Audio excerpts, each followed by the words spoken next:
Alright, hold up. Remember when you used to get back from school, go on those sites to watch a movie, and even though it took closing down loads of pop-up ads, it was totally worth it? No? Well, I'm going to learn you something about the 17th century version. We'll be replacing your movies with some booty, your crusty old sock with a cutlass, and your basement with a cabin filled with sweaty sailors. Nautical expeditions in the previous centuries had seen some countries set up new frontiers overseas. Famously, Christopher Columbus brought back sugar, pineapples, gold, pearls, and other valuables from the West Indies, which made Spain the envy of all the other nations. I mean, just look at that necklace. Many men at the time worked in their family business, toiling the ground, baking bread, making clothes, and those who weren't fortunate enough to do that were forced into work by press gangs. If you were really unlucky, you'd be a servant. A news article would change the fortune of these men forever.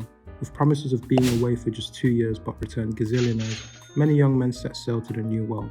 Recruit a friend and you'd even receive a bonus. Aboard a pirate ship you'd find different crewmates, but you all shared the same conditions. Water was often contaminated and only drinkable after adding strong rum. A mixture of flour, salt and water, patted into a cake and baked until it was rock solid with a slice of meat, was the most common meal. One serving would be your breakfast and lunch. The more classier would break their tack into small chunks and mix it in with some water to make a porridge. No matter the choice of cuisine though, you can almost guarantee it was seasoned with maggots and flies. Yum.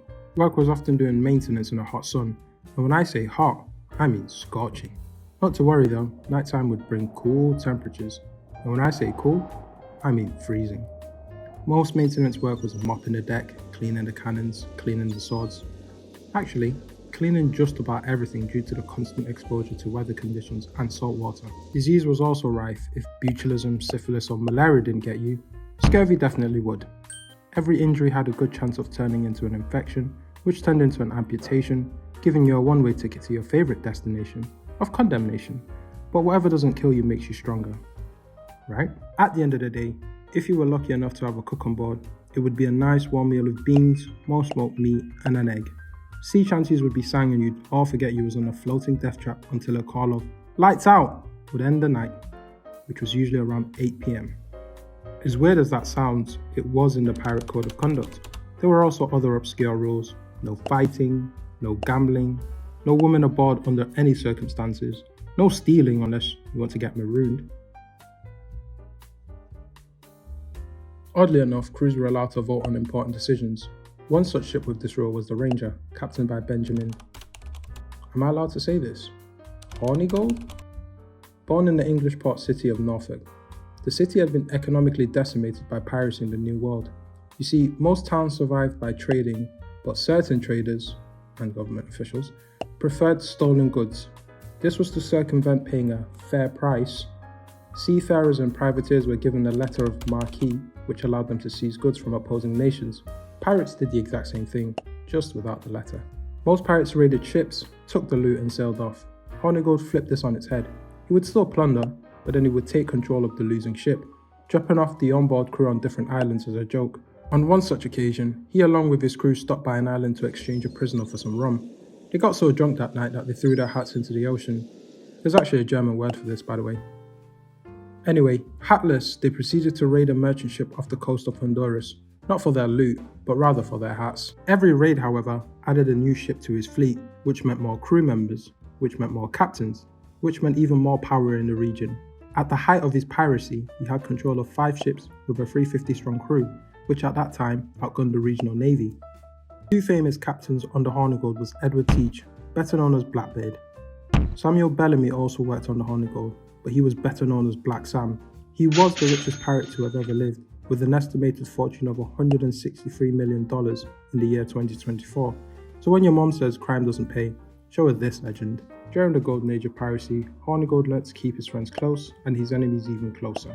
Having seen what piracy did to his beloved hometown, he had an obscure rule that some vessels were to be never raided, allowing safe passage for all British merchants. This made him extremely popular with royals, who often paid for the merchant voyages, so much so that they threw parties when his ship docked at their ports, but made him very unpopular among his crew. A mutiny led by Bellamy saw Hornigold removed as the fleet captain, although he was allowed to leave with his most loyal crew members.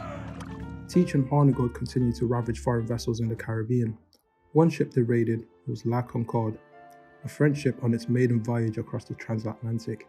Aboard the ship were 461 African slaves. At a time where Africans were mistreated and often seen as cargo, Teach and Hornigold decided to humanize them and freed the slaves, with some even opting to join Teach's crew.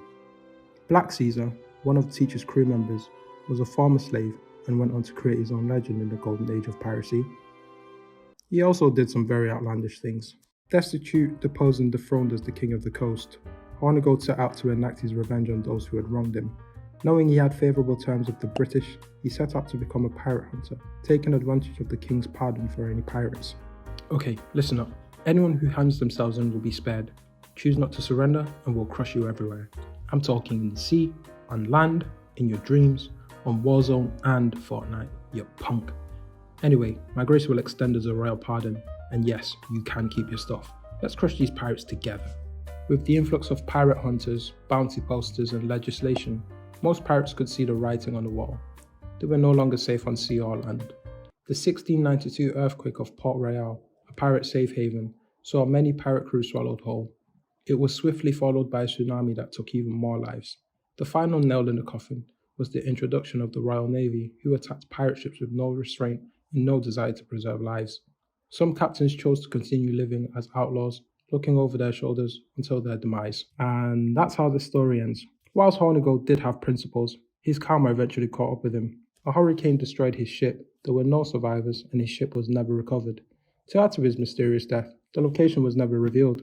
However, several of his crew members who were believed to be on board were spotted all over town. Some people believe in exchange for his long-standing service as a pirate who protected the British Empire, and then later as a pirate hunter who punished pirates with impunity, he was granted immunity. Some believe he started a new settlement on an island, but that's just a conspiracy theory though. And here's some conspiracy theories that turned out to be true. For now, auf Wiedersehen.